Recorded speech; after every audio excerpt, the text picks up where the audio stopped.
Sudah bersama dengan Wakil Ketua Badan Pelaksana Harian DSN MUI, Bapak Adi Warman Karim. Assalamualaikum Pak Adi, apa kabarnya Pak? Selamat siang. Waalaikumsalam, baik, alhamdulillah. Terima kasih Pak sudah hadir di CNBC Indonesia. Tentunya kita ingin mengetahui lebih dalam Pak bagaimana evaluasi Anda terkait dengan pengembangan ekosistem keuangan syariah khususnya di tingkat daerah. Ya, untuk tahun 2025 ini ya, tahun ini emang agak ada tekanan sedikit lah. Karena pertama ada pilkada sehingga ada perubahan pimpinan-pimpinan daerah yang dampaknya juga pada perubahan manajemen dari bank-bank daerah dan BPR-BPR yang dimiliki oleh pemerintahan daerah. Yang kedua adalah efisiensi anggaran ini juga berasa juga adanya misalnya pengurangan transfer ke daerah ini menyebabkan likuiditas di daerah juga ikut terasa. Dan yang ketiga adalah ini menarik sebetulnya. Kita lihat adanya pergeseran dari pembiayaan untuk kendaraan roda 2, roda 4 dan juga renovasi rumah dan consumer goods yang lainnya ke arah pembiayaan yang sifatnya rupa-rupa tuh. Kalau namanya rupa-rupa tuh ada pay later, ada KTA yang segala macam yang itu kalau menurut analisa kita itu artinya daya beli di daerah juga menurun. Tapi kita harapkan di tahun 2026 ini keadaan akan jauh lebih baik. Mudah-mudahan likuiditas lebih longgar. Kemudian OJK juga punya program untuk konsolidasi BPR-BPR yang berada di pulau yang sama. Dan juga yang ketiga kita harapkan dengan selesainya proses di OJK, manajemen-manajemen baru di bank-bank daerah dan BPR-BPR yang dimiliki daerah ini semuanya akan bisa lebih baik.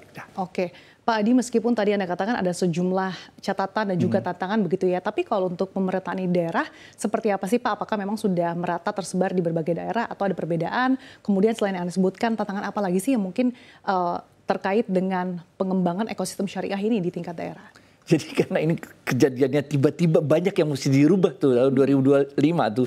Jadi akibatnya kita semua lagi sibuk tuh untuk mendudukkan kembali.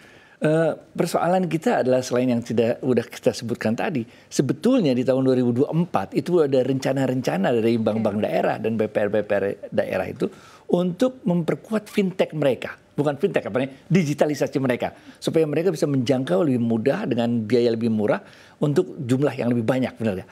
Itu sebetulnya baik karena jumlahnya akan kecil tapi tersebar banyak sehingga risikonya tersebar dengan baik, dia akan maju lebih baik. Tapi rencana pengembangan IT tersebut kita harus tahan sebentar, sabar nunggu tahun 2026 kali setelah direksi-direksi baru, komisaris baru, Dewan Pengawas Syariah baru duduk lagi dan akan jadi bisa ada banyak rencana tapi harus tertunda dulu ya Pak ya? Iya, tapi kalau melihat peluangnya seperti apa sih Pak? Peluangnya seperti apa di tengah sebetulnya tadi pengembangannya cukup besar terkait dengan ekonomi syariah, belum lagi masyarakat Indonesia merupakan salah satu populasi muslim terbesar di dunia. Ya, itu emang kalau kita lihat ya peluangnya itu, kita ngomong pulau, kita emang harus akui lah bahwa Pulau Jawa ini adalah sebagian besar itu terjadinya di Pulau Jawa lah, di soal keuangan ini.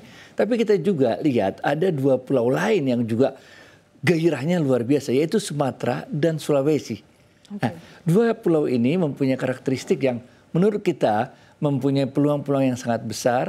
Bukan aja, kalau kita sih selalu yang lihat ya, kalau yang bank-bank daerah ini mainnya di consumer lah. Nah ketika konsumernya itu, pegawai-pegawainya itu likuiditasnya lebih luas, mereka kemampuan daya beli mereka akan naik. Dan banknya dapat pembiayaan lebih baik, kreditnya, resikonya baik. Mereka bisa investasi untuk IT. IT penting banget kayaknya. Oke, jadi selama ini penyebarannya mayoritas memang masih di Jawa, kemudian prospeknya di Sumatera dan di Sulawesi. Kalau mungkin penyebaran di pulau-pulau lain Pak, apakah memang masih jadi tantangan? Yang kalau kita lihat girohnya tinggi, semangatnya tinggi, itu kita juga lihat di NTB sebetulnya.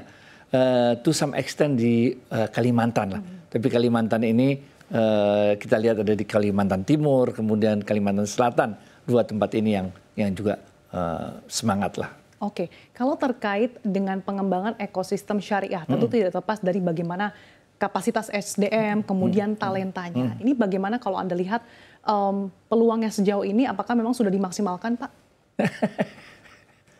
Iya. Talenta satu hal lah, talenta hal besar lah sebetulnya. Karena kalau kita ngomong ekosistem halal, benar gak? Kan kita bukan ngomong tentang bank doang. Kan kita ngomong tentang bisnis-bisnis haji umroh yang ada di banyak tempat tersebar di Indonesia itu. Kan kita ngomong tentang pariwisata yang Muslim friendly, kita ngomong banyak hal sebetulnya.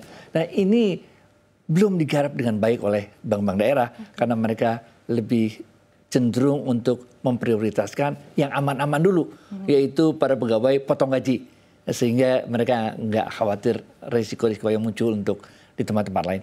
Tapi sebetulnya sih mudah-mudahanlah dengan jalannya likuiditas lebih longgar, biaya untuk training lebih banyak buat mereka, sehingga mereka bisa meningkatkan kapasitas mereka untuk menggarap segmen lain yang lebih menantang.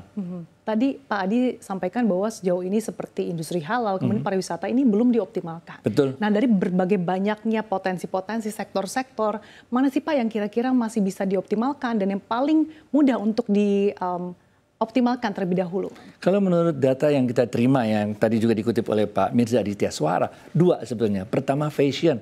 Tiap-tiap daerah itu punya potensi fashion yang luar biasa, punya keunikan sendiri, dan di luar negeri itu menjadi sesuatu yang wow.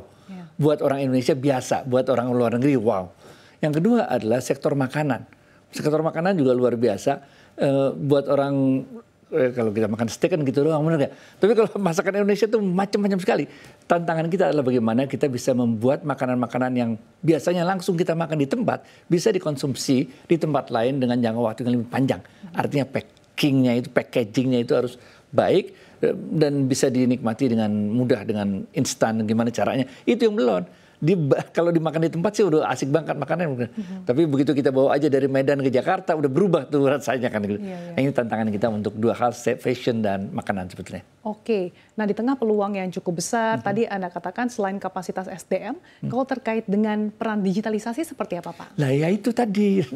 Digitalisasi itu paling penting banget.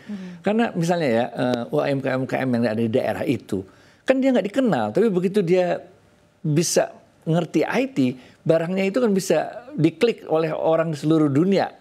Kemudian dia juga bisa belajar di tempat lain. Sehingga menurut saya digitalisasi satu hal yang sangat luar biasa. Baik dari segi pengenalan produknya ke luar negeri maupun cara pembayarannya. Sehingga kita lengkapi nanti yang ketiga dengan logistiknya. Bagaimana cara ngirimnya supaya barangnya nggak basi atau rusak pas sampai di tangan orang yang beli.